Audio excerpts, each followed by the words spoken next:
자, 오늘 우리가 함께 살펴볼 부분은요, 사무엘상 17장입니다. 그래서 전체적인 주제는 살아계신 하나님이라는 큰 주제를 갖고요, 여러분과 함께 오늘 이 말씀을 좀 나누어 보려고 합니다. 이 사무엘상 17장의 이야기는 모르는 사람은 아마 없을 것 같아요. 그렇죠? 교회를 안 다니는 사람들도 이 이야기를 많이 알아요. 다윗과 골리앗의 이야기. 그래서 약한 자가 거대한 자와 싸워서 이기는, 그래서 뭐 다윗과 골리앗의 싸움, 이 이야기가 어떻게 보면 관용어구처럼 세상 가운데도 많이 쓰여지는 것을 보게 됩니다. 근데 우리가 이 사무엘상 17장의 내용을요, 너무 이렇게 그동안에는 이야기 형식으로 이해하지만 뭐 다윗과 골리앗 이렇게 싸움 그런 쪽으로만 이해를 했는데요.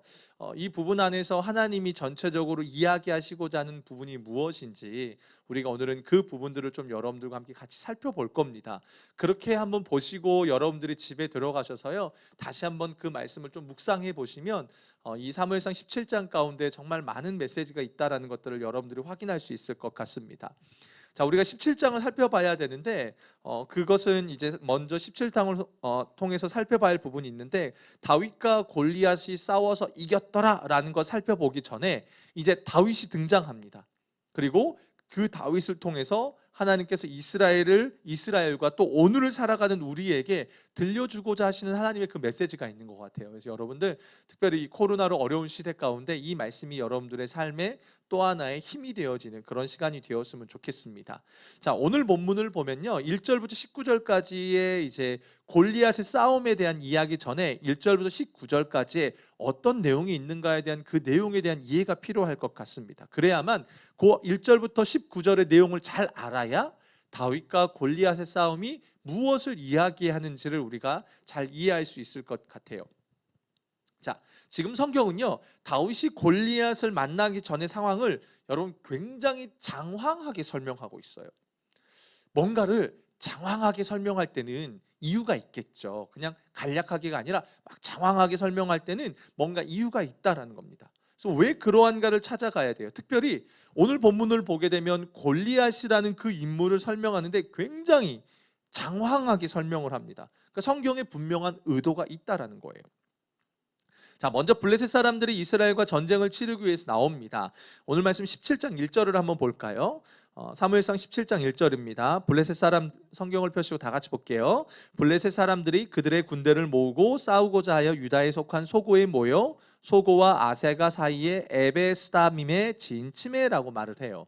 여러분, 이 소고라는 지역은요, 원래 유다 지역이에요. 원래 유다 땅이에요. 근데 블레셋이 지금 유다에 있는 땅까지 침범하게 했다는 뜻입니다. 그리고 나서 이스라엘과 블레셋이 골짜기 하나를 두고요, 서로 양쪽에서 진을 치고 있는 겁니다. 근데 그때 블레셋에서 싸움을 도두는 사람이 나오는데 그 사람의 이름이 골리앗입니다. 골리앗의 이름의 뜻이요, 유랑자, 방랑자란 뜻입니다. 그래서 블레셋은 5방백으로 이루어져 있어요. 그 5방백 중에 하나인 가드 사람입니다. 근데 가드는 여러분 이전에 우리가 사무엘상 4장, 3장, 4장, 5장에 가보면 법궤가 머물렀던 그 지역 기억나시죠? 그 지역입니다. 이 골리앗의 키가 6규빗이라고 말을 해요. 보통 한 규빗을 45.6cm 정도로 봐요. 차이가 있겠지만, 그러니까는 키가 대략 한 290입니다. 제가 186밖에 되질 않아요. 그렇게 큰 키는 아니죠. 네, 네, 186밖에 안 되는데요, 2m 90입니다. 근데 거의 한 3m를 잡는 거죠. 그러니까 그런데다가 머리에는 노트구를 썼다고 말해요. 노트구가 당시에 어떤 그 재질 중에서는 가장 최고의 재질로 만든 겁니다. 나중에 사울도 자기 노트구를 다윗에게 딱 씌워주는 장면도 나와요. 근데 이 골리앗의 몸에는 여기 보면은 비닐 갑옷을 입었다라고 말하는데 이게 어린 갑이라고 해요. 여러분, 옛날에 우리나라에 보면은 대하 사극 같은 데 보면 장수들이 이렇게 물고기 비늘 같은 것으로 이렇게 옷을 만드는 거 있잖아요. 그런 군복이에요. 근데 그 당시의 군복 중에 최고의 갑옷이에요. 근데 그 갑옷의 무게가 5,000세겔, 돛 5,000세겔이래요. 1세겔이 11.45g이에요. 그러면 한 57kg 정도가 돼요.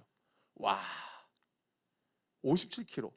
어지간한 사람은, 저는 제가 뭐 쌀가마니를 한 40kg짜리를 어렸을 때 많이 들고 했었지만, 이거는 우리가 이렇게 감당할 수 있는 무게는 아닌 것 같아요. 다리에는 놋 각반을 쳤다고 하는데 놋 각반은 정강이 보호됩니다. 그리고 어깨 사이에는 놋 단창을 메었다고 하는데요. 여러분, 우리가 전쟁에 나가면 주 무기가 있고 장수들이 비상시에 사용하는 보조 무기들이 있잖아요. 그런 거예요. 그러니까 보조 무기예요. 근데 그 보조 무기가 골리앗에게는 단창처럼 여겨질지 모르지만 다른 사람에게는 그게 거의 메인 무기와도 같은 거예요. 또 창이 배틀체 같대요. 창의 그 본체가요. 그러니까 창이 어마어마하게 크다라는 겁니다. 창날 끝만, 창날의 끝에 있잖아요. 사람을 찌르는 그 날만 7kg예요. 그러니까 날만 7kg니까 전체 무게의 균형을 따진다 그러면 어마어마하겠죠. 그리고 나중에 또 보니까 7절에 보니까 방패를 든 자가 앞에서 행하더라라고 말을 하는데, 요때의 방패는 그 원형 방패. 여러분, 그 영화 트로이라는 영화 보셨습니까? 거기 보면은 그 주인공 브래드 피트가 이렇게 전쟁을 할 때 동그란 방패를 들고 나와서 이렇게 찌르고 막 하는 거 있잖아요. 그런 것과 똑같다라고 생각을 하시면 돼요. 자, 한번 상상을 해볼게요. 저를 좀 대입을 하셔도 괜찮습니다. 저는 아직은 3m까지는 되지 않지만 뭐 언젠가 클지 안 클지 모르겠어요. 근데 어쨌든 저를 대비해서 3m의 거인이 노트구를 썼습니다. 그리고 어린 갑옷을 썼습니다. 각반을 밑에 딱 찹니다. 어깨에 단창을 메고요. 손에 어마어마한 창을 들고 있습니다. 또 혹시 모를 공격에 대비해서 그 앞에는 방패를 드는 사람까지 딱 있습니다. 여러분, 빈틈이 보이십니까? 거의 철옹성 같죠? 장갑차 수준입니다. 그런데 그 사람이 나와서 막 싸움을 도두는 겁니다. 8절에 보니까 이렇게 해요. 8절에 볼까요? 너희가 어찌하여 나와서 전열을 벌였느냐. 이게 그냥 니네 왜 싸우러 나왔어? 왜 까불어? 막 이런 뜻이에요. 나는 블레셋 사람이 아니면 너희는 사울의 신복이 아니냐. 너희는 한 사람을 택하여 내게로 내려보내라. 그가 나와서 싸워서 나를 죽이면 우리가 너희의 종이 되겠고, 만일 내가 이겨 그를 죽이면 너희가 우리의 종이 되어 우리를 섬길 것이다 라고 하면서 이스라엘을 모독하고 있어요. 원래 이스라엘은요, 여러분, 이런 식으로 전쟁을 하지 않아요. 이거는 유럽 스타일이에요. 뭐 영화 트로이, 그 영화에도 보면 그렇잖아요. 1대1로 맞짱이라는 표현, 전문 용어가 갑자기 나왔네요. 네, 1대1로 대장들이 나와서 싸우는 것. 이스라엘은 원래 이런 식으로 싸우질 않았어요. 근데 블레셋이 아마 지중해 연안에 있다 보니까 유럽의 영향을 많이 받았던 것 같습니다. 어쨌든 이렇게 대표로 전쟁을 치르자는 겁니다. 그런데 그 블레셋 군대의 장수가 보통 장수가 아니라는 게 문제예요. 문제는 그 골리앗의 이야기를 듣고 어떤 일이 벌어지냐면 10절에 보니까 그 블레셋 사람이 또 이르되 내가 오늘 이스라엘 군대를 모욕하였으니 나를 보내어 나와 더불어 싸우게 하라 한지라 라고 하면서 공개적으로 모욕하면서 11절에 보니까 사울과 온 이스라엘이 블레셋 사람의 이 말을 듣고 크게 놀라 크게 두려워하니라 라고 말합니다. 이 놀라다라는 말이 어떤 뜻이냐면요, 깨지다, 부서지다라는 뜻이에요. 깨지다, 부서지다. 근데 이 말의 뜻이 어디서 왔냐면요, 여러분 가뭄을 한번 떠올려 보세요. 저 어렸을 때 가뭄이면은 어떻습니까? 땅이 쩍쩍쩍쩍 갈라지는 거 여러분 보이시죠? 그 상태에서 온 말이에요. 그러니까 어때요? 골리앗의 말을 듣고 마음이 메말라 버린 거예요. 쩍쩍 갈라진 상태 같다라는 거예요. 메말라 버린 그런 상태로 그렇게 놀라고 두려워하고 있다라는 겁니다. 여러분, 근데 우리가 한번 조금은 이게 우리가 워낙 이걸 어렸을 때부터 이미지로 많이 보다 보니까 좀 놓치는 게 있어요, 여러분. 여러분, 사울을 한번 생각해 보세요. 사울이 어땠죠? 이스라엘 백성들 중에서 모든 사람들보다 어깨 위가 더 크다고 말했어요. 내려다볼 정도로 크다라고 말했습니다. 그리고 사울에게 하나님의 영이 임하면서 그가 암몬 사람들을 어떻게 했죠? 엄청나게 쳤습니다. 그 이후에 블레셋과의 전쟁에서도 사울은 하나님의 역사를 경험했어요. 그래서 14장 47절에 가보면 이런 말이 있어요. 사울이 왕위에 나아간 후에 사방에 있는 모든 대적, 곧 모압과 암몬 자손과 에돔과 소바의 왕들과 블레셋 사람을 쳤는데 향하는 곳마다 이기었더라 라고 말해요. 사울이 용사일까요? 용사일까요? 사울이 용사예요. 백전노장입니다. 백전노장입니다. 그런데 오늘 본문에 보면 사울의 반응이 너무 어처구니 없지 않습니까? 근데 생각해 보십시오. 백전노장입니다. 단순히 저 앞에 3m 가까이 되는 군사가 있다고 해서 그것 때문에 두려워할까요? 전쟁이라는 게 사실 한 사람이 힘이 센다고 전쟁이 다 이기는 게 아니란 말이에요. 사울이 그걸 모르는 게 아니에요. 사울은 이 전쟁에 있어서는 도 같은 사람입니다.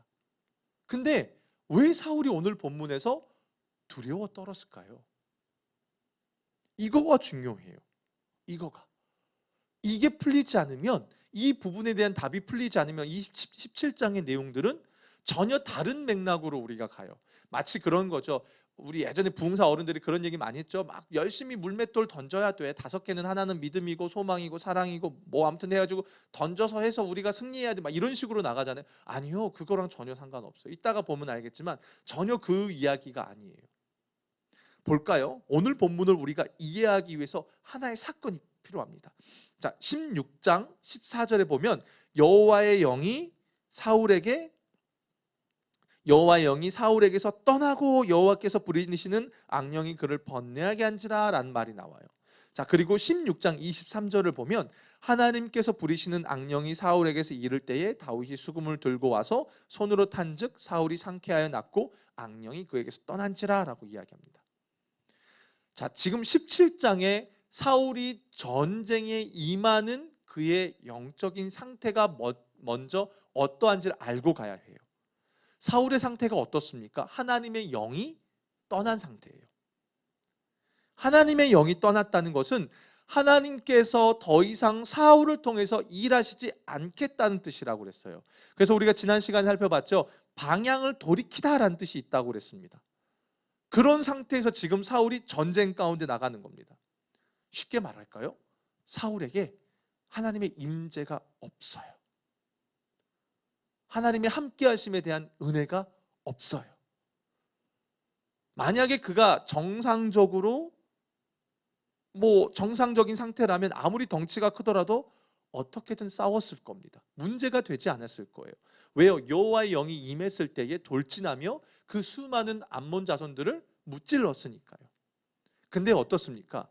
하나님이 함께하지 않으니까 두려움이 임한 거예요. 하나님이 함께하지 않으니까 두려움이 임한 거예요. 지금 사울이 무너진 이유는요, 여러분, 골리앗이 대단해서가 아니라 사울이 이미 하나님 앞에 무너져 버렸어요. 사울이 이미 하나님과의 관계가 놓쳐버렸어요. 그래서 그 골리앗이 엄청난 골리앗으로 보여지는 겁니다. 여러분 생각을 해볼게요. 상대방이 아무리 강해도 내가 강하면 문제가 안 됩니다. 그죠? 그죠? 근데 상대가 너무 약해요. 근데 내가 약하면 그게 문제가 된다라는 겁니다. 이 의미가 이해가 되십니까? 지금 성경이 의도하고 있는 건 사울의 영적인 그 상태예요. 그러면서 성경이 지금 의도적으로 누구를 등장시키냐면 앞선 16장에서도 하나님의 영이 떠난 사울에게 누가 다가가지요? 다윗이 다가갑니다. 그리고 그가 수금을 탈 때에 악한 영이 떠나가는 역사가 일어났죠. 그러면서 17장에도 동일하게요. 지금 하나님의 영이 떠난 상태에서 두려움에 사로잡힌 그 사울에게 지금 누가 다가가고 있어요? 다윗이 다가가고 있는 거예요. 그래서 16장과 17장에서 이 두 사람의 비교가 계속 일어나고 있는 겁니다. 그러면 성경이 이제 이 17장에서 끌고 가는 이야기가 뭐냐면 지금 이런 거예요. 골리앗에 대해서 굉장히 자세하게 설명합니다. 객관적으로 그의 스펙이 어떠한지를 설명해 줍니다. 근데 그 객관적으로는 세상적으로 대단한 그 골리앗을 바라보는 관점에 있어서 사울과 다윗이 다르다는 겁니다. 바라보는 관점이 다르니까 그 골리앗을 대하는 태도가 다른 거예요. 여러분 이 말의 의미가 이해되시죠? 하나님의 영이 떠난 사울이 골리앗을 어떻게 바라보고 있는지, 그리고 하나님의 영이 임한 다윗이 그 골리앗을 어떻게 바라보고 어떻게 대하고 있는지 그걸 비교해 주는 겁니다. 재미있는 건요, 다윗과 사울 둘 다 똑같은 상황에 놓여져 있습니다. 환경은 똑같아요. 예를 들면 이런 겁니다. 지금 우리가 겪는 코로나라는 이 상황이 모두에게 똑같다는 겁니다. 이해되시죠? 이 세상에 지금 코로나로부터 벗어날 수 있는 전 지구상의 도시는 하나도 없습니다. 다 똑같다는 겁니다. 똑같은 상황 안에서 어떻게 그걸 바라보고 대처하느냐는 거죠. 하나님의 영이 임한 자와 하나님의 영이 임한 자, 이렇게 볼 수 있다는 거예요. 지금 그렇게 가는 겁니다. 환경을 바라보는, 그러니까 환경은 똑같아요. 근데 그 환경을 바라보는 관점의 태도, 관점의 차이가 결국은 그 모든 것들을 대하는 태도와 삶의 열매로 고스란히 나타나더라라는 걸 지금 보여주는 거예요. 그래서 똑같은 상황 안에서 사울의 반응과 다윗의 반응이 이렇게 다르다라는 걸 이야기하는 겁니다. 전체 큰 흐름이 이렇게 가요. 어렵지 않으시죠? 잘 가고 계시죠? 자, 그런 가운데 골리앗이 이스라엘을 모독해요. 볼까요? 좀 더 볼까요? 8절에 보면 너희는 사울의 신복이 아니냐라고 말해요. 앞서 사울은 골리앗의 등장과 모욕에 대해서 두려워 떨었다라고 말했어요. 그 심령이 쩍쩍 갈라진 상태라고 말했습니다. 근데 다윗은 어떻냐면요. 17장 26절에 보니까 이렇게 말을 해요. 26절에 보면 다윗이 곁에 서 있는 사람들에게 말하여 이르되 이 블레셋 사람을 죽여 이스라엘의 치욕을 제거하는 사람에게는 어떠한 대우를 하겠느냐. 이 할례 받지 않는 블레셋 사람이 누구이기에 살아계시는 하나님의 군대를 모욕하겠느냐라고 이야기를 해요. 다윗이 하는 이야기입니다. 또 17장 36절에 가보니까 그렇게 말을 해요. 주의 종이 사자와 곰도 쳤은즉 살아계시는 하나님의 군대를 모욕한 이 할례 받지 않은 블레셋 사람이리까 그가 그 짐승의 하나와 같이 되리이다라고 말해요. 다르지요, 여러분. 골리앗이 이스라엘을요 사울의 신복으로 말을 하는데 다윗은 이스라엘을 뭐라고 말하냐면 하나님의 군대라고 말을 합니다. 현재 이스라엘은 사울의 통치 안에 있습니다. 그런데 그 최고 통치권자가 하나님과 함께하지 않아요. 그래서 이스라엘은 철저하게 인간 사울의 신복에 불과한 거예요. 골리앗의 눈으로 볼 때 그런 겁니다. 그런데 다윗은 어때요? 지금 그가 하나님과 함께하고 있는 거예요. 그래서 이스라엘이 하나님의 군대로 보이는 겁니다. 하나님의 군대로 보이는 겁니다. 여러분, 이런 눈이 여러분에게 열리지 축복합니다. 그러면서 다윗은 골리앗의 외적인 것이 눈에 들어오는 게 아니에요. 사울은 외적인 것부터 들어왔잖아요. 다윗은 그게 아니에요. 저거 뭐야? 이런 거예요. 그냥 원의 느낌이 저건 뭐야? 이런 거예요. 네가 뭔데 하나님의 군대에게? 이런 겁니다. 이런 반응입니다. 저거 덩치만 큰 건데 그냥 하나의 짐승과 같아. 저거 고기 덩어리에 불과해. 라고 이야기하는 겁니다. 저거 물매 하나면 끝나버려. 이런 식인 거예요. 이런 식인 겁니다. 지금 골리앗을 바라보는 태도가 다른 거예요. 어떠한 상태이냐에 따라서 바라보는 관점과 그리고 그로 인해 나타나는 태도와 자세가 다르게 나타나는 겁니다. 자, 그런 가운데서 골리앗이 아침 저녁으로 이스라엘을 40일 동안 모욕합니다. 40이라는 숫자가 이스라엘에게 의미가 있지요. 40일 모욕을 당했다는 건 그만큼 끔찍하다는 겁니다. 더 큰 문제는 이렇게 모욕을 당하고 있는데 아무도 그 전쟁에 섣불리 나가서 싸우려 하지 않는다는 겁니다. 오늘 이 말씀이요 먼저 우리에게 주시는 하나의 교훈이 있어요. 그건 뭐냐면 하나님의 사람이요 하나님과 함께 하지 않으면, 하나님의 영으로 충만하지 않으면 세상의 것에 대한 두려움이 우리에게 다가온다라는 걸 우리에게 이야기해 줍니다. 어제까지만 해도 괜찮았을지 몰라요. 신앙은 하루 싸움이라고 여러분 그러죠. 하루 싸움이에요. 어제 거 신앙에는 저축이 없어요. 저축이 없어요. 내가 옛날에 해놨던 것이 지금 오늘 이게 아니에요. 신앙은 그날 싸움이에요. 오늘 내가 하나님과 함께하지 않은 채 세상에 나아가면, 내 시선이 하나님께 머물지 않은 채 세상에 나아가면 어느 순간에 그 세상이 나에게 두려움으로 다가와요. 여러분 이런 경험 있으신가요? 제가 이제 멕시코에서 들어온 지가 1년이 이제 조금 넘어가요. 작년에 한국 들어오고 나서 아무 일을 못 했어요. 아무 일도 못 하고 뭐 일을 하고 싶어도 자리가 없더라고요. 들어갈 수 있는 데도 없고 뭐 여러 가지 상황이 어려웠었습니다. 근데 그런 가운데 어느 날이었습니다. 저녁에 이제 아버님 댁에서 이제 머물고 있는데 갑자기요. 여러분 그런 기분이 있으십니까? 두려움이 확 밀려오는 거 있죠. 확 밀려오는 거예요. 그 막막함이란 말을 그게 좀 그때 처음으로 다가왔던 것 같아요. 막막함. 그리고 내 모습이 너무 초라해 보이는 거예요. 생긴 것 말고요. 내 현실과 내 주소가 너무 초라해 보이는 겁니다.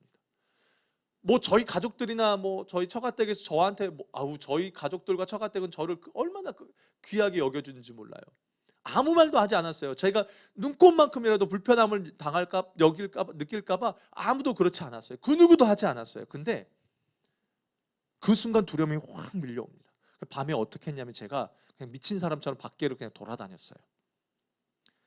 또 어떤 날에는 차를 끌고 그냥 밖에 막 확 나가고 싶은 그런 심정이 있잖아요. 그러고 싶은 거였습니다.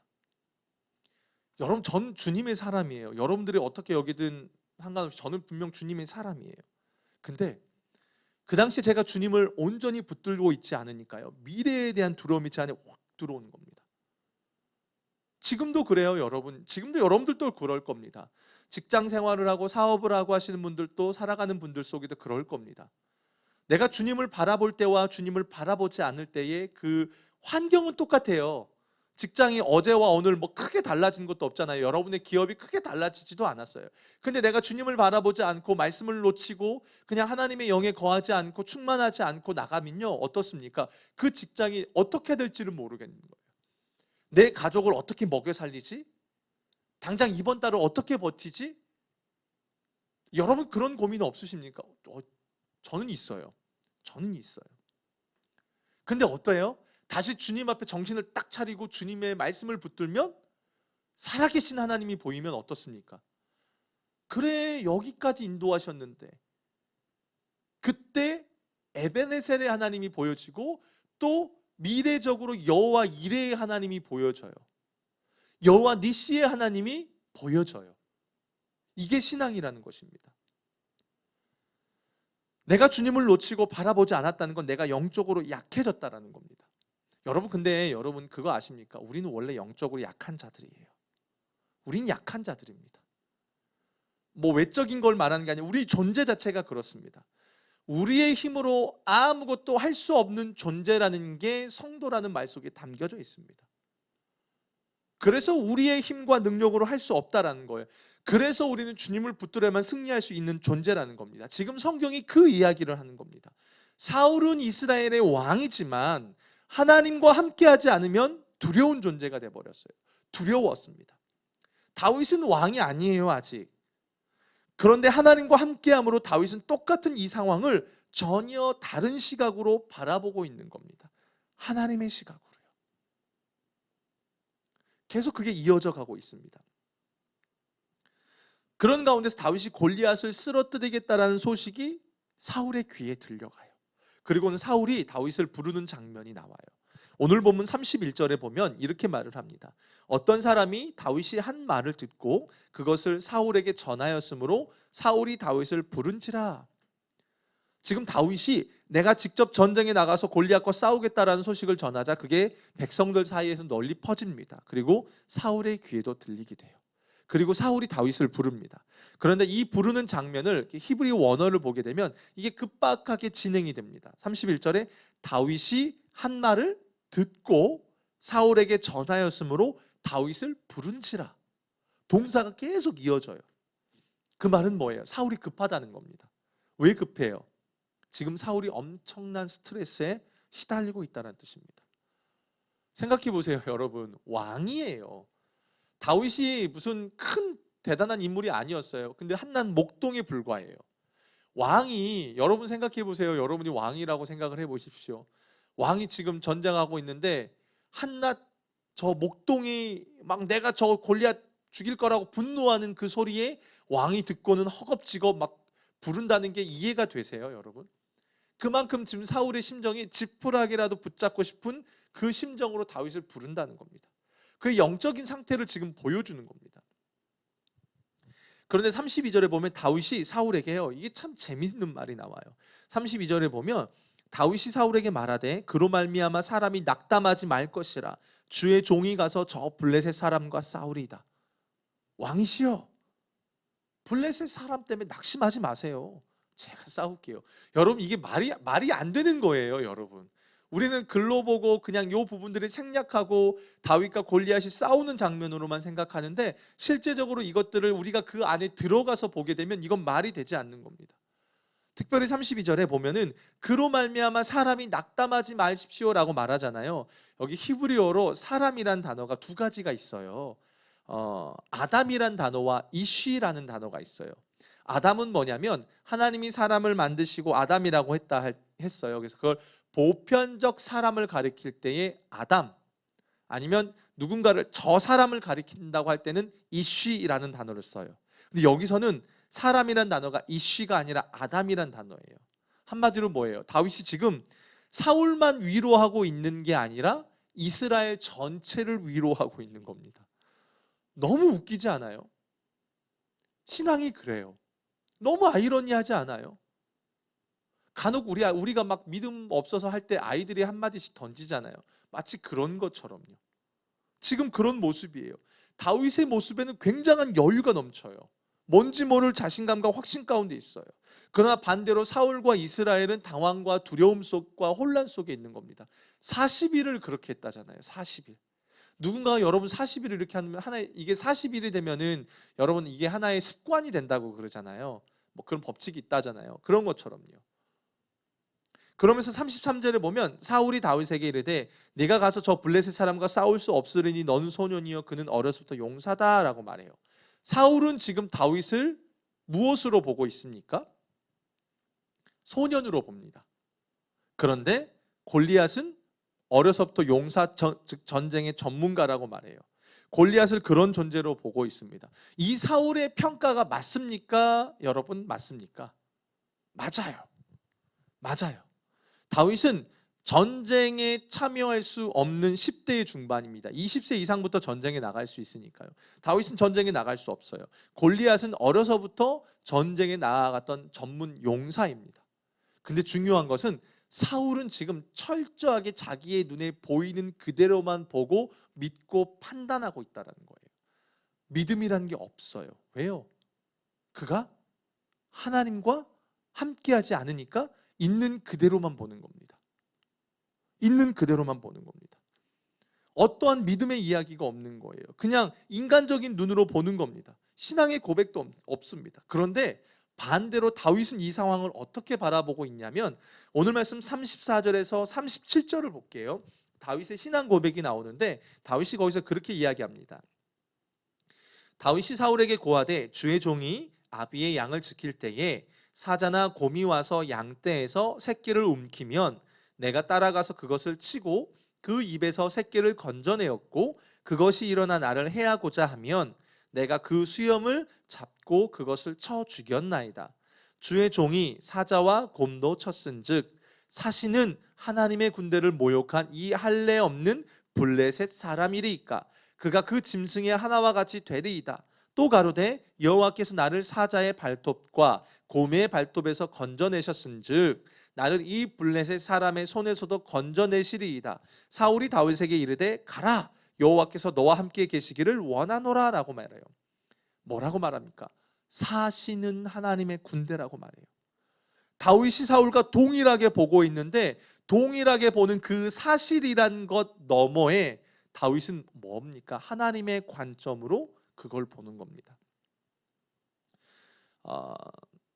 토미 테니 목사님이라는 분이 계세요. 하나님의 관점, 다윗의 장막이란 책을 지으신 분인데 그분이 이제 하나님의 관점이란 책에서 그런 이야기를 합니다. 자기 아이를 데리고 딸을 데리고 엘리베이터를 탔습니다. 이 딸아이가 너무 답답해가지고 아빠 너무 답답해 갑갑해. 왜냐하면 자기 눈에 볼 때는 뭐만 보여요? 어른들의 무릎만 보이고 허리만 보이는 거예요. 엉덩이만 보이는 겁니다. 딸이 너무 답답하다는 거예요. 그래서 그때 그 목사님이 딸 아이를 확 안아줬대요. 그랬더니 이 아이가 관점이 달라져 버렸어요. 뭐가 보여요? 넓은 세상이 보여요. 아빠 보여. 아빠 저게 보여. 지금 마치 다윗이 이렇다라는 거예요. 사울은 철저하게 자기의 관점에서 세상을 바라보고 있고 자기 눈앞에 펼쳐진 사실을 보고 있는 거예요. 근데 다윗은 어때요? 하나님과 함께하는 자로서 그냥 그의 관점이 아니라 그의 지금 눈에는 하나님의 관점으로 그 사실이 보여지고 있다라는 겁니다. 더 나아가서요. 뭐라고 말해요? 38절에 보니까 지금 사울은 또 이 전쟁을 어떻게 임하고 있냐면 37절에 보면 이래요. 여호와께서 너와 함께 계시기를 원하노라 하면서 38절에 이에 사울이 자기 군복을 다윗에게 입히고 노투구를 그의 머리에 씌우고 또 그에게 갑옷을 입히매 39절에 보면 다윗이 그 칼을 군복의 위에 차고는 익숙하지 않으므로 시험적으로 걸어보다가 사울에게 말하되 익숙하지 못하니 이것을 입고 가지 못하겠나이다 하고 곧 벗고라고 말을 합니다. 사울은 뭐 어쨌든 간 다윗이 전쟁에 참여한다고 하니까 허락을 해줍니다. 그러면서 어떻게 해요? 자기가 입고 있던 군복이랑 투구랑 갑옷을 다윗에게 줍니다. 그 말은 뭐냐면 사울도 다윗을 나름의 용사로 인정했다는 뜻입니다. 여러분, 우리가 보통 이 장면을요, 아이들 만화책을 보게 되면 어때요? 기억나십니까? 사울이 큰 군복을 막 우리 주일학교 아이들한테 막 입혀주면 옷을 질질 끌고 가서 이거 불편해 그러면서 딱 벗어 던지는 마치 그런 모습으로 생각하잖아요. 정말 그럴까요? 아니에요. 사울이 바보도 아니잖아요. 생각해 보십시오. 그런 옷을 주면서 전쟁에 나가라고 주는 어른이 어디 있습니까? 사울이 다윗에게 자기의 군복을 줬다라는 건 다윗이 입을만 하니까요. 사울 생각에도 그게 입을만 하니까 준 거예요. 다윗도 주니까는 자기가 처음부터 입을만 하지 않으면 입지도 않은 겁니다. 입을만 하니까 입은 거예요. 만약에 그렇지 않았으면 주지도 않았을 것이고 입지도 않았을 겁니다. 지금 여러분 이 이야기가 흘러가는 게 보여주십니까? 사울은 철저하게 인간적인 방법으로 이 문제들을 풀어가려 합니다. 왜요? 왜요? 하나님의 방법은 전혀 없습니다. 왜요? 하나님의 임재가 떠나고 하나님과 함께하지 않으니까 그 모든 것을 인간적인 방법으로 풀어갑니다. 그에 반해 다윗은 어떻습니까? 사울이 준 인간적인 방법이 익숙하지가 않은 겁니다. 왜요? 그는 하나님의 방법으로 살아왔으니까요. 하나님의 방법으로 살아왔으니까 세상에 게 익숙하지 않은 겁니다. 주님과 동행하고 그리스도 안에 있는 사람은 세상의 것 안에 있을 때 익숙하지 못함을 경험하잖아요. 여러분 그렇지 않습니까?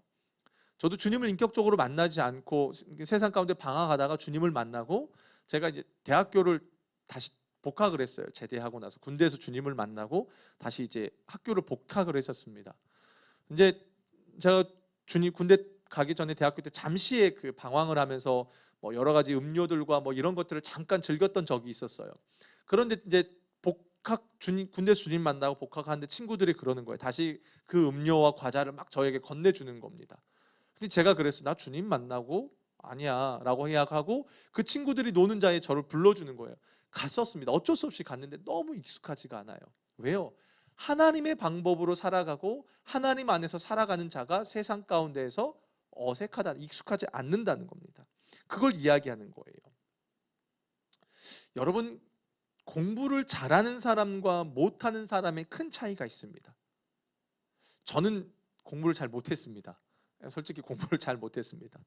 공부를 잘하는 사람과 못하는 사람의 차이가 있대요. 그건 평소의 모습에 달려있다고 합니다. 공부를 잘하는 사람은 수업 시간에 집중을 잘하고 매일 해야 할 것들을 잘하는 특징이 있다고 합니다. 제가 경험을 못 해본 겁니다. 하지만 못하는 사람들은요, 시험을 앞두고 벼락치기를 합니다. 제가 경험해 본 겁니다. 꼭 닥쳐서 합니다. 근데 진짜 실력자는 어떻습니까? 평상시에 해왔던 것으로 본다라는 겁니다. 우리의 신앙도 똑같더라고요. 진짜 실력이 있고 없고는요, 우리가 어려움을 당해보면 알 수 있어요. 환난을 닥쳐보면 그때 그 사람의 실력이 등장해요. 평상시는 모릅니다. 좋을 때는요 다 좋아요. 우리 성도님들의 실력이 좋을 땐 다 좋습니다. 그런데 문제가 터지거나 자기에게 불리한 상황이 터지면 그때에 내 진짜 실력이 나타난다는 겁니다. 그러한 상황 속에서 매일매일 주님을 붙들고 평상시에 주님과 사귐이 있는 사람은 어떻습니까? 그 위기의 순간을 이겨낸다라는 거예요. 하나님의 방법으로요. 하지만 주님과의 교제가 없는 사람은 또 인간적인 방법들로 그 위기를 모면하려고 간다라는 겁니다. 이엔 바운즈라는 분이 기도의 능력이라는 책에서 이런 이야기를 해요. 기도에 대한 이야기를 하는데 이게 참 공감이 됐던 게 뭐냐면 이런 글이 있습니다. 읽어드릴게요. 강한 능력을 느끼게 하는 기도는 직접적 혹은 간접적으로 하나님과 많은 시간을 보낸 결과라고 할 수 있다. 짧은 기도는 그동안 해왔던 긴 기도가 있었기에 그 효과를 나타내는 것이다.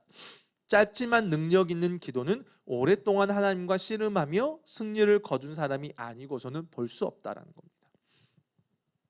우리가 보기에 능력 있는 삶을 사는 사람들이 갑자기 하나님이 그 사람에게 부어주시는 게 아니라요, 일상의 삶에서 그가 하나님과 동행하는 삶을 살고 하나님 앞에서의 삶을 살고 그렇게 신앙의 실력이 그 안에 쌓여져 있기 때문에 우리가 언뜻 보기에는 짧게 기도했는데 능력이 나타나거나 짧게 기도했는데 하나님의 역사가 임하거나 은혜가 임한다는 건 그가 일상의 삶 속에서 주님과의 깊은 교제가 있었기 때문에 가능하다라는 겁니다.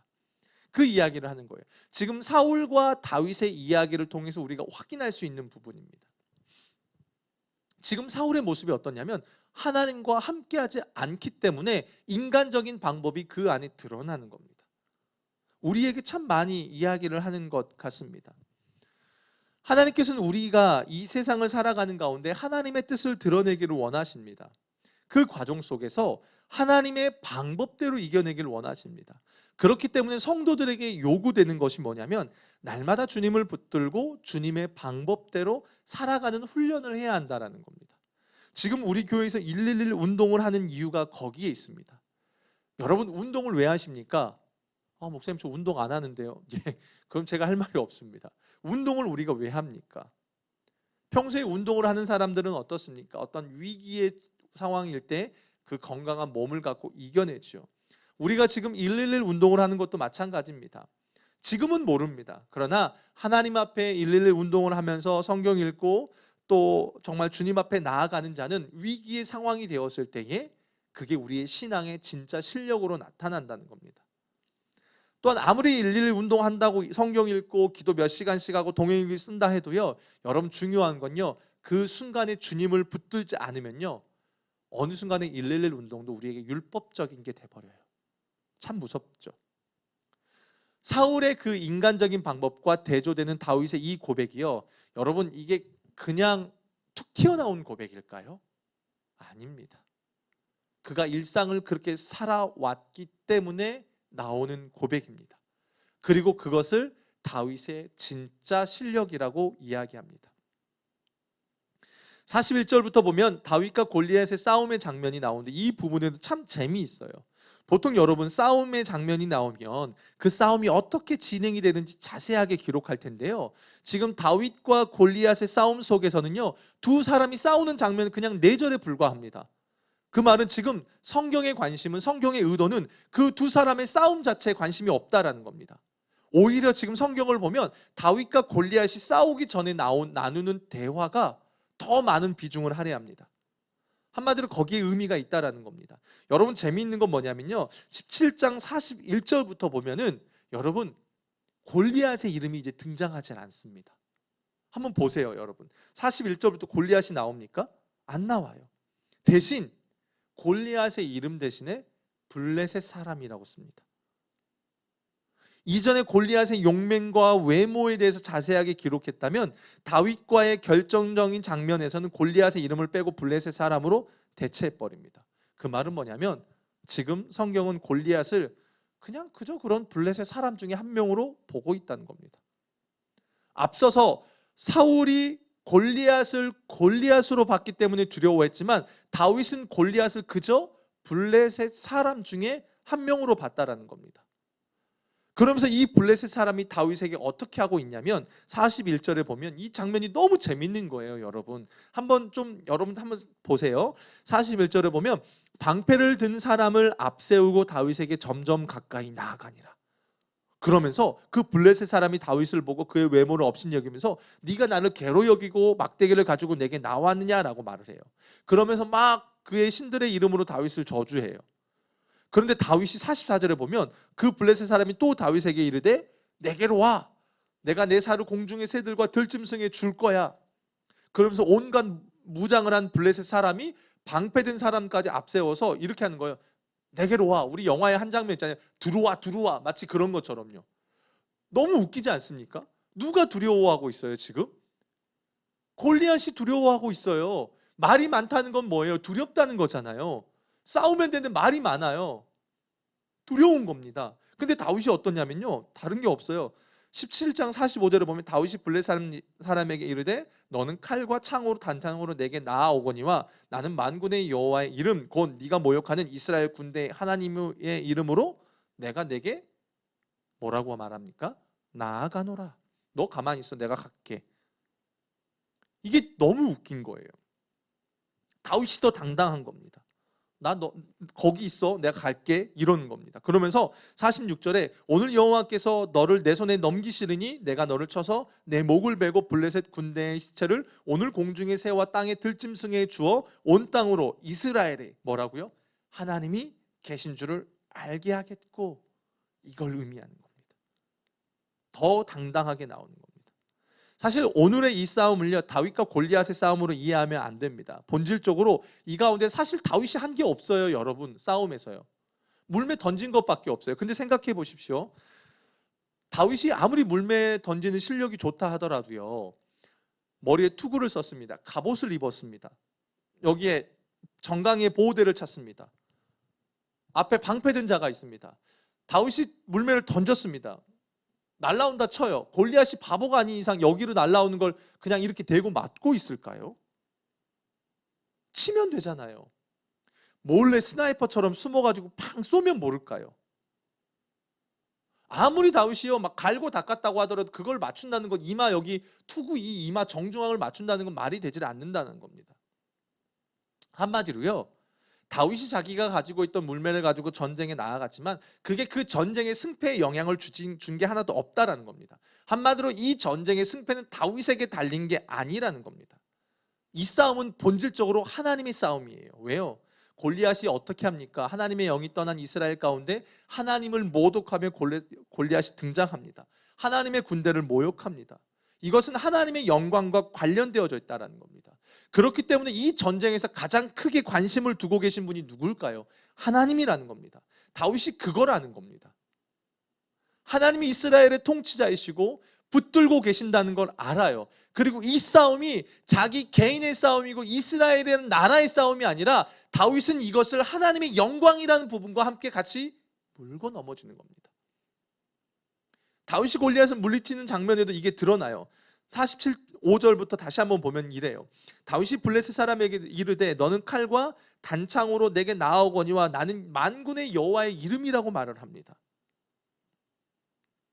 다윗이 알아요.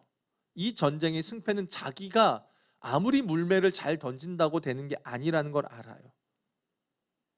그렇다라는 거예요. 주도권이 하나님께 있다라는 걸 다윗이 아는 겁니다. 하나님의 영에 충만한 사람이 아는 게 뭐냐면 주도권이 나에게 있는 게 아니라 하나님께 있다라는 걸 아는 거예요. 여러분, 우리의 신앙도 마찬가지입니다. 여러분의 인생의 주도권이 누구에게 있습니까? 주권이요. 여러분에게 있으십니까? 되셨습니까, 여러분? 저는 된 적이 없어요. 지금도요. 내 뜻대로 하고 싶지만 그 싸움이에요. 안 돼요. 다윗은 뭡니까? 다윗은 그냥 하나님 되심이 무시되고 모욕되고 있는 현실에 분노했을 뿐입니다. 그 가운데 하나님이 다윗을 통로로 쓰고 있다라는 겁니다. 오늘날 그리스도인들의 삶이 중요한 이유가 여기에 있습니다. 세상은 갈수록 하나님이 하나님 되심을 업신여깁니다. 그때의 그리스도인들은 그 현실 가운데 하나님 앞에서 살아가면서 그분이 일하시는 통로로 쓰여져야 된다는 겁니다. 우리가 여러분 솔직히 말해서 우리가 하나님의 영광을 위해서 뭐 한다고 눈꼽만큼이라도 그 크신 광대하신 하나님의 영광에 영향을 미칠 수 있습니까? 아니요, 안 됩니다. 어떻게 그 광대하시고 어미하신 하나님의 영광에 우리가 영향을 미칩니까? 아닙니다. 다만 우리가 하나님 앞에서 살아갈 때에 하나님께서 우리를 긍휼히 여기시고 그 영광스러운 일의 동역자로 불러주신다는 거예요. 이게 성도의 기쁨이고 영광이라는 것입니다. 사무엘상 6장에 가보면 베셈의 사람들이 하나님의 언약궤를 함부로 열어보고 누가 능히 여호와 앞에 서겠느냐라고 이야기했어요. 그 이후에 사울과 다윗을 보는 기준이 뭐라고 말했습니까? 여호와 앞에서 어떻게 서느냐라는 겁니다. 결국 하나님이 지금 다윗을 당신의 영광을 회복하는 도구로 쓰시는 이유가 뭐냐면 그가 하나님 앞에서 그분과 함께하는 삶을 살았기 때문이라는 겁니다. 우리의 삶도 마찬가지입니다. 여러분의 인생도 마찬가지입니다. 저의 인생도 마찬가지입니다. 제 인생의 모든 주권은 하나님께 있습니다. 전쟁의 모든 주권도 하나님께 있습니다. 중요한 것은 그것을 깨닫는 자로서 그 하나님 앞에서 어떻게 반응하며 살아가느냐라는 겁니다. 사무엘상 17장은 하나님 앞에 서 있지 못한 사울, 그러면서 하나님의 영이 떠나고 눈에 보이는 것에 두려워하며 살아계신 하나님을 전적으로 느끼지 못하는 사울, 그러나 반면 외적으로는요 철저하게 낮은 신분이지만 그가 하나님 앞에서 살고 하나님의 영이 함께한 다윗, 그래서 살아계신 하나님을 느끼고 있는 다윗의 이야기가 비교가 됩니다. 결국 신앙이라는 것이 여기에 핵심이 있습니다. 내가요 뭔가 하나님 앞에 열심으로 하기 이전에요 우리가 믿는 믿음의 대상이 누구인지를 여러분 분명히 아셔야 합니다. 내가 믿는 하나님은 모든 전쟁의 주관자이시며 살아계신 하나님이십니다. 여러분 믿으십니까? 내가 이렇게 노력했으니까, 내가 이렇게 기도했으니까 이루어지는 그런 논리가 아닙니다. 나를 지으시고 나를 붙들고 계시는 그 하나님에 대한 분명한 이해와 믿음이 우리 안에 있는가, 그리고 그 믿음 안에서 기도할 때에, 그리고 그 믿음 안에서 주님을 붙들 때 그렇게 붙들고 있느냐라는 거예요. 내가 마냥 막 1000시간 기도했어. 여러분 주님을 믿는 믿음, 주님에 대한 주권에 대한 분명한 믿음 없이 1000시간, 10,000시간, 10,000시간, 억시간 기도한다고 해서 그거는 하나님이 기뻐하는 게 아니라 그냥 습관적인 종교로밖에 가지 않습니다. 우리 안에 이 1000시간 연합기도를 할 때도 마찬가지입니다. 정말 주님이 나의 주님이시고 주권자로 여러분 인정하고 고백하고 있냐라는 겁니다. 목사님 그거 당연한 거 아닙니까? 정말 당연할까요? 대하는 태도와 모습을 보면 알 수 있지요. 사랑하는 성도 여러분, 우리가 그걸 점검해야 합니다. 우리의 인생이 그 하나님에 대한 분명한 믿음을 갖고 나아갈 때에 세상에서 볼 때에 우리의 삶이 다윗처럼 보여질지도 몰라요. 어린아이처럼 느껴질지도 몰라요. 초라해 보일지 모릅니다. 사실 이게 제 이야기예요. 사실 오늘 설교는 제가 준비하면서도 저를 향해서 하나님 앞에 하나님 이거 제 고백인데요 라고 해요. 너무 초라해 보여요. 제가 내세울 게 없는 거예요. 오늘 또 설교 준비하는데 낮에 이제 제 아는 제 분과 지인과 통화를 하는데 그런 거예요. 그래서 이야기를 했어요. 전 사실 인맥도 없어요. 감리교회 모두 아무것도 없어요. 그렇다고 뭐가 대단한 것도 아니에요. 어느 순간에 저를 딱 이렇게 덩그러니 내놓고 보니까 제가 너무 초라해 보이는 거예요. 손에 쥐어지는 것도 없는 거예요. 근데 하나님이 오늘 말씀을 통해서 저에게 딱 하시는 거예요. 살아계신 하나님을 믿는 믿음 안에 있을 때 사무엘상에서 뭐라고 말해요? 낮은 자를 높이시는 그 하나님에 대해서 이야기하시잖아요. 그 하나님이 저의 하나님이 된다고 말씀하시고 그 하나님이 여러분의 하나님이 되신다고 말씀하고 있습니다. 사랑하는 여러분, 우리가 믿는 하나님은 살아계신 하나님이십니다. 그 하나님을 믿고 그 하나님을 붙드시는 가운데 여러분의 삶에 놀라운 하나님의 은혜가 임하길 축복합니다. 이 시간 우리 좀 찬양하고 오늘 두 가지를 붙들고 기도했으면 좋겠습니다. 우리 시선이란 찬양 아시죠? 우리 찬양 함께 같이 고백할까요?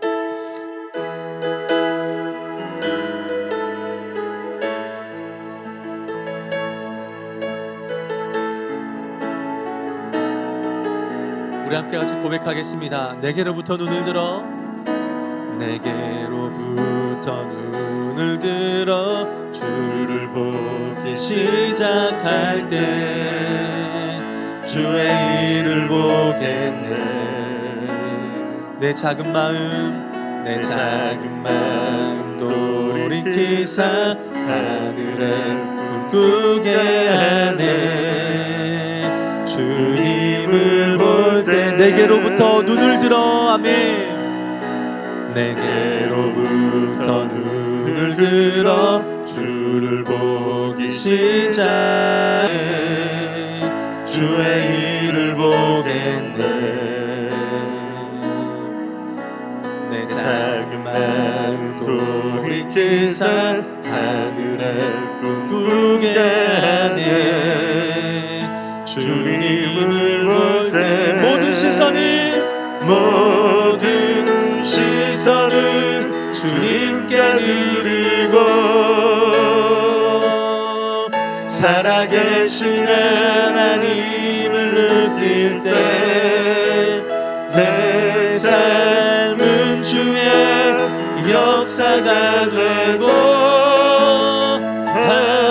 하나님이 일하기 시작 모든 시선을 주님께 드리고 전능하신 하나님을 느낄 때 전능하신 하나님을 느낄 때 세상은 주의 나라가 되고 하나님이 일하기 시작하네. 아멘. 우리가 17장 17절 11절을 붙들고 기도했으면 좋겠어요. 사울과 온 이스라엘이 블레셋 사람의 이 말을 듣고 크게 두려워하니라 라고 말해요. 놀라. 여러분, 세상을 사는 게 참 만만치 않습니다. 갈수록 어렵습니다. 근데 중요한 건 여러분 간과하시면 안 되는 게요, 그 힘든 세상은요 우리뿐만 아니라 모두에게도 동일하다라는 겁니다. 중요한 것은 이 힘든 세상 가운데서요 여전히 하나님의 살아계심을 경험하는 사람이 있는가 하면 여전히 자기의 생각과 문제에 빠져있는 사람들이 있다라는 겁니다. 여러분 어떠십니까? 내 힘으로 어쩔 수 없는 그 상황과 환경에 빠져 계십니까? 아니면 그 너머에 우리의 모든 것을 붙들고 계시는 주님을 바라보고 계십니까? 여러분 말씀이 들려지십니까? 그 말씀을 듣고 한 발짝 믿음의 발걸음을 내딛고 계십니까? 아니면 사울과 이스라엘처럼 주저앉고 계십니까? 이 시간 기도했으면 좋겠습니다. 하나님, 모두가 겪고 있는 코로나로 인한 어려운 상황 속에서 나에게 하나님의 말씀이 들려지게 해주십시오. 그래서 내가 마주해야 될 그 삶이 더 이상 나에게 두려움이 아니라 하나님의 일하심을 증명해야 될 믿음의 삶의 자리가 되게 해달라고 우리 이 시간 주님 앞에 주여 한번 외치고 기도하겠습니다. 주여, 살아계신 아버지 하나님 간구하며 나아갑니다. 하나님 아버지, 여전히 세상은 어렵습니다. 여전히 우리가 임하고 있는 접하고 있는 이 세상은 여전히 어렵습니다. 모두에게 어렵습니다. 아버지, 코로나로 인한 이 상황은 우리 모두에게 동일하게 어렵습니다. 중요한 것은 이 가운데 내가 정말 주님을 바라보고 있느냐, 정말 내 시선이 그 하나님의 관점으로 나에게 놓여진 삶을 바라보고 있느냐는 것입니다. 아니면 사울과 이스라엘처럼 여전히 인간의 눈으로 하나님 나에게 주어진 이 삶을 바라보고 있는지 우리가 점검해봅니다. 아버지 하나님, 문제 앞에 빠져서 여전히 주저앉고 있고 아버지 무너져 있는 것은 아닌지 돌아봅니다. 하나님, 우리의 인생을 다시 한번 돌아봅니다. 아버지 하나님, 다시 한번 주님을 바라보며 나아갑니다. 내 삶이 하나님의 하나님 되심을 드러내는 삶이 되도록, 하나님의 일하심을 증명하는 그런 삶이 되도록 주여 도와주시옵소서. 아버지 하나님, 우리 포도나무교회 성도들의 삶을 주님의 이름으로 축복하며 나아갑니다. 저들에게 하나님의 말씀이 들려지게 하여 주시옵소서. 하나님의 말씀이 들려지는 가운데 그 말씀대로 순종할 때에 주님이 일하시고 주님이 붙드시는 놀라운 은혜를 경험하는 우리 포도나무교회 성도들의 삶이 될 수 있도록 주여 붙들어 주시고 아버지 하나님 인도하여 주시옵소서. 주님 살아계십니다. 주님 붙들고 계십니다. 그 주님을 바라보는 우리 포도나무교회 모든 성도들의 삶이 되도록 아버지 하나님 인도하여 주시옵소서. 우리 마지막으로 기도합시다. 45절에 47절에 보면 다윗이 이렇게 고백합니다. 너는 칼과 창과 단창으로 내게 나아오거니와 나는 만군의 여호와의 이름 곧 내가 모욕하는 이스라엘 군대에 하나님의 이름으로 내게 나아가노라. 오늘 여호와께서 너를 내 손에 넘기시리니 내가 너를 쳐서 내 목을 베고 블레셋 군대의 시체를 오늘 공중의 새와 땅의 들짐승에 주어 온 땅으로 이스라엘에 하나님이 계신 줄 알게 하고 라고 말합니다. 전쟁은 여호와께 속한 것인지 그가 너희를 우리 손에 넘기시리라고 말합니다. 다윗이 아는 게 한 가지가 있습니다. 하나님의 주권입니다. 만군의 여호와의 이름에 있다라는 걸 압니다. 그래서 다윗은 고백한 대로 나아갑니다. 이 시간 기도할 때에 하나님, 이 고백, 전쟁이 나에게 속한 게 아니라 만군의 여호와께 속해 있다고 하는 이 고백, 그 고백대로 하나님 우리의 삶의 승리를 경험하게 해달라고 기도했으면 좋겠습니다. 하나님, 모든 주권이 주님께 있습니다. 이 치열한 영적 전쟁 그리고 삶의 전쟁에서 하나님께서 모든 주권을 쥐고 계시니 그 주님을 알고 그 주님을 고백할 때에 결국에 우리의 모든 삶을 승리로 이끄시는 하나님의 승리하심을 내가 경험하게 해달라고 우리 주여 한번 외치고 마지막으로 기도하시고 여러분 계속해서 기도하시겠습니다. 주여